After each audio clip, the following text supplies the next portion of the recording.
여러분 반갑습니다. 반도체 아빠 트레자입니다. 이제 장은 끝났습니다. 끝났고 한번 살펴보도록 할까요? 장은 여러분들 아시다시피 그렇게 썩 좋은 장은 아니었어요. 보니까 코스피는 뭐 줄줄줄줄 흘러내려요. 그래서 0.4% 정도 빠졌고, 그리고 코스닥은 0.1% 찔끔 올랐습니다. 강보합으로 끝난 것 같은데, 코스피는 개인들이 1820억 정도 매수했고요. 외국인하고 기관들이 매도를 했습니다. 외인들은 1911억 정도 매도를 했어요. 외인들. 요즘 외인들 판다고 좀 정신이 없네요. 또 개미들은 산다고 또 신바람 났는지 모르겠던데, 하여튼 빠지면 사는 거지 뭐. 하여튼 2600이 깨졌습니다. 2600이 깨졌고 좀 지킬 줄 알았는데 지키기가 좀 힘들었던 것 같습니다. 상위 종목들 쭉 보니까 삼성도 한 0.7% 빠지고 LG엔솔이 1.6% 많이 빠졌어요. 요즘 메가리가 없어. 하이닉스도 2.7% 많이 빠졌네요. 삼바 0.1, 포스코홀딩스 3.5, 오선지 0.5, LG화학 1.8, SDI는 1.7, 현대차 1.1, SDI하고 현대차만 올랐어요. 네이버는 1.3% 빠졌습니다. 포스코 퓨체엠 2.5% 빠지고 기아는 1.7% 올랐습니다. 카카오 1.9% 빠지고 셀트론 0.2, 현대모비스 1.9 올랐습니다. 오늘은 차 섹터가 좀 올랐나요? 차 올랐고 뭐 2차전지, 반도체 이쪽은 좀 빠졌습니다. 상당히 안 좋았다. 코스닥도 마찬가지예요. 좀 오를 듯 하더니 꺾이더라고요. 보니까 5대서 개인들이 한 279억 정도 매수를 했는데 외국인들이 한 223억 정도 매도를 하고 기관 애들이 83억 정도 매도를 했습니다. 에코프로비엠이 4.6% 많이 빠졌어요. 에코프로 2.4% 빠지고 요즘 에코프로비엠도 좀 비실대요. 좀 보니까 차트 보니까 그렇게 썩 좋지가 않습니다. 한때 잘 나가더니 요즘은 상당히 좀 힘이 없다 그렇게 보시면 될 것 같습니다. 또 뭐 오를 날이 있겠죠. 하여튼 셀트리온헬스케어가 한 2.1%고 JYP 1.9%, 파라베이스 2.48, 셀트리온제약 1.3, ESM 0.1% 올랐고요. 그 와중에 빠진 종목들이 있죠. LNF 좀 빠졌고 2.4%, 포스코 DX는 많이 빠지네요. 6.9%, HLB 0.6, 레인보우 로보틱스 0.7, HPSP 0.78% 빠졌습니다. 레인보우도 좀 너무 등락이 심하더라고. 오를 때 신나게 오르더니 또 빠질 때 또 신나게 빠지는 그런 모습을 좀 보여줬습니다. 하여튼 재미없었어요. 오늘 보니까. 도대체 왜 그런지 모르겠습니다. 근데 통합개미들이 이제 국내 증시에서 7월 한 달간 1조 한 9천억 정도를 쓸어 담았는데 10개 중에 8개 종목에서 손실을 입은 것으로 나타났고 특히 2차전지 열풍 속에 매집했던 LNF가 16% 가까운 하락률로 개미들에게 가장 큰 손실을 안겼다고 합니다. 한국그래스 따르니까 지난달 개인 순매수 상위 10개 종목 중 8개의 현재 주가가 평균 매수가를 밑도는 것으로 현재 나타났고요. 개미들은 지난달 코스피하고 코스닥에서 각각 총 1조 8,900억 정도를 순매수를 하면서 국내 증시에 큰 관심을 나타냈는데요. 하지만 각각 4조 5천억, 3,420억을 사들인 포스코홀딩스하고 포스코 인터내셔널을 제외한 LG화학, LG엔솔 등의 종목은 모두 매수가가 현재 주가를 밑돌면서 손실 구간에 처했습니다. 가장 큰 하락률을 기록한 종목은 LNF입니다. 개인들은 지난달 LNF를 2,147억 사들였고요. 평균 매수 단가는 26만 5,400원. 지난달 17일 LNF가 코스피 이전 상장을 추진한다는 소식에 하루 만에 주가가 막 17% 정도 넘게 급등했었죠.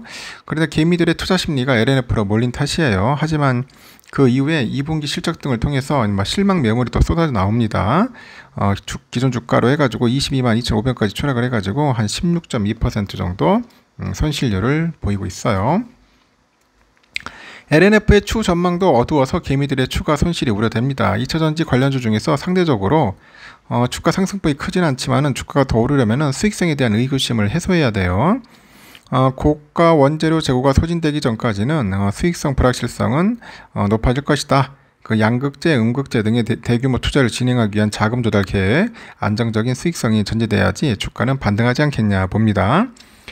지난달 개미들이 담은 종목 중 두 번째 높은 손실을 기록한 게 LG전자더라고요. 7월 개미들의 LG전자 평균 매수가가 11만 9,200원인데 지난달 말 이후 주가가 내림세를 계속 지속을 하고 있습니다. 손실률이 12.9%까지 커졌어요. LG전자는 그 상반기 호실적을 기록을 했는데 비수기인 3분기부터는 경기 부진 등의 영향이 우려가 더해지다 보니까 주가가 줄곧 내림세를 걷고 있습니다. 손실률 3위는 현대로펌이더라고요. 개인들의 지난달 현대로펌 평균 매수가가 34,665원인데 이달 주가도 3250원까지 하락을 하면서 12.7%의 손실률을 기록을 하고 있습니다.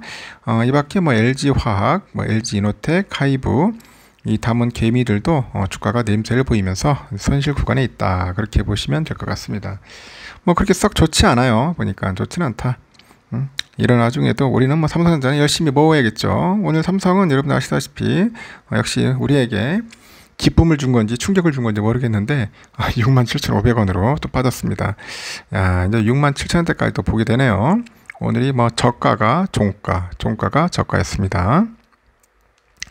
어제 이어서 오늘도 외국인들이 170만 주 정도 이제 매도를 했고요. 또 기관들도 한 77만 주 정도 매도를 했어요.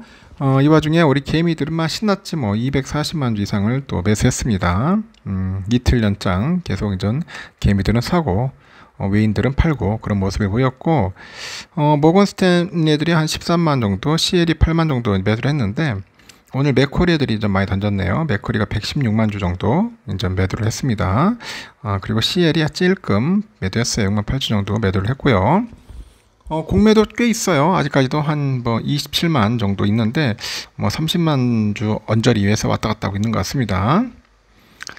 우선주도 마찬가지예요. 지금 이 올라갔다가 약간 꺾이는 그런 분위기죠. 약간 꺾이는 그런 분위기인데 여기 좀 약간 여기서 박스권에서도 이제 또 힘들 것 같아요. 이제 56,000원 선에서 좀 빙글빙글 돌지 않겠나 저는 예상을 해봅니다. 제가 볼 때는 하단이 56,000원인 것 같더라고요. 그래서 55,500원 잠시 갔지만은 56,000원 선이 거의 하단 지지선이다. 그렇게 보고 외인들이 한 9만 주 정도, 기관이 5만 3천 정도 매도를 했고요. 개인들이 한 13만 7천 정도 매수를 했어요. 하여튼 우리 개미들 재밌게 사고 있습니다. 지금 보니까 기존에 가지고 있는 분들은 좀 짜증나겠지만은 골드만이 한 14만 정도, 맥쿼리 8만, 메릴린치 8천 정도 매수했고요. JP모건 24만, BNP 10만, 맥쿼리 5만 8천에서 매도를 했습니다. 이렇게 매수와 매도 서로 치고받고 싸우지만은 상당히 안 좋다. 좀 짜증난다. 그렇게 보시면 될 것 같습니다. 상당히 좀 힘든 시기를 보내는 것 같습니다. 이럴 때일수록 여러분들 자신감을 잃지 않았으면 좋겠어요. 폭락을 하든 폭등을 하든 간에 아무것도 아니다. 그냥 배당금이나 열심히 받아가지고 잘 어떻게 보면 수량을 늘립시다. 그 방법밖에 없어요. 당분간은 그나마 받아가지고 한 주라도 악착같이 어떤 분들은 그 찔끔 가지고 되겠냐 하는데 수량이 작으면 작을 수 있겠지만은 또 수량이 많은 분들한테는 또 많이 이렇게 모을 수가 있어요. 하여튼 여러분 수고하셨어요. 수고하셨고 다음 시간에 또 뵙도록 하겠습니다.